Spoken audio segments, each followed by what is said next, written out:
Hi guys, this is Nitya, Assistant Professor, Department of Mathematics from St. Anne's Arts and Science College. Today we are going to see the Unit 4, that is the series of real numbers. So in that series of real numbers, we are going to see the definition, theorems, remarks and notes. So we can see the definition first.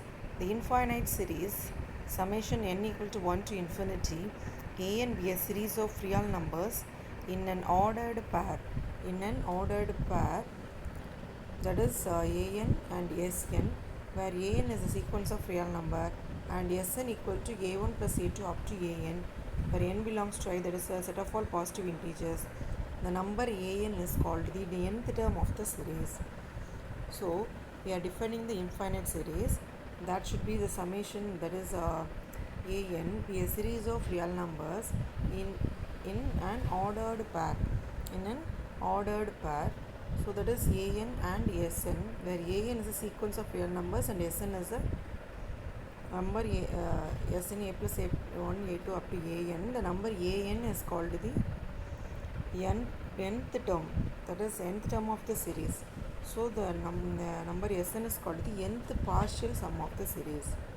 So an is the nth term and sn is a partial sum of the series. If you are telling that series, it's a series of real numbers. Let summation a and be a series of real numbers with the partial sum sn. If the sequence sn converges to a, where a belongs to R, then we can say that the series converges to infinity. If the sequence sn is converges to n, then we can say that the series is converges to infinity. If sn diverges, then summation an is also diverges. Okay, so this is the definition of the series of real numbers. Next, using this, we can move on to the theorem, that is theorem 49 statement. If summation an and summation bn converges to a and b respectively, that is this converges to a and bn converges to capital B respectively, then you can see the below cases, that is summation an plus bn converges to a plus b, summation an minus bn converges to a minus b, summation an into c converges to ca if c belongs to R. Let us see the first one. If sn, we know that a, as per the definition, a1 a2 up to an, and tn we are taking b1 b2 bn, then by the hypothesis that summation an and summation bn, summation so limit sn equal to a and limit tn equal to b. So but the nth partial sum of an and bn is summation an plus bn, that is a1 plus b1 plus a2 plus b2 up to an plus bn. So this is, you can split it as a and b, and this can be written as sn plus tn. Now substituting the limit here also, so limit sn plus limit tn, so this is a plus b. So this proves that summation an plus bn equal to a plus b. So this is the first one proved.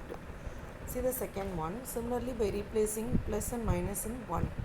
So what is the first equation here? an plus bn. So here a minus b we are applying. So the third part of the theorem. So applying the theorem, similarly replacing plus and minus, we will get the same. Second result we have arrived. Third result, the third part of the theorem follows the same by summation can, that is c into a1 plus ca2 plus can. So take the c outside, then an plus a2 plus up to an, this can be written as capital A. So summation can converges to ca. So this is also proved. Next, an important university question, that is a 5-mark question. If summation an is a convergent series, then limit n tends to infinity an equal to 0. So this the convergent series, then if you are limit applying the limit, it becomes a 0. So suppose that summation an equal to a, then for sn equal to an plus an up to an. So limit of this applying, we are getting as a. So an equal to a1 plus a2 up to an minus a1 plus a2 up to an minus 1, we can write like this. Now apply the n tends to infinity on both sides. So we will get a minus a, that is 0. So hence proved. Next remark, from the above theorem, it follows that its series is such that the an is not equal to 0, then the series is not convergent. If it is 0, it is convergent. If it is not equal to 0, for example, let an equal to n minus 1 by n plus 1. So applying the limit on both sides, you will get, then you can modify it, and then we get the answer as 1 minus 0 by 1 plus 0 after applying the limit. So we will get the answer as 1, which is not equal to 0 by the hypothesis. Therefore an is not convergent. Now consider the series summation an where an equal to minus 1 the whole power n, limit an equal to limit minus 1 the whole power n, which does not exist, there the series not converges. Next one, note the condition limit an equal to 0 is only necessary for the convergence but not a sufficient condition. This is a necessary condition, not a sufficient condition. For example, the series summation 1 by n is not convergent enough that limit 1 tends to infinity is 0. Okay. Today we had seen the definitions and two theorems based on the one remark and notes. Just watch it. If you have any doubt, just approach me. Thank you.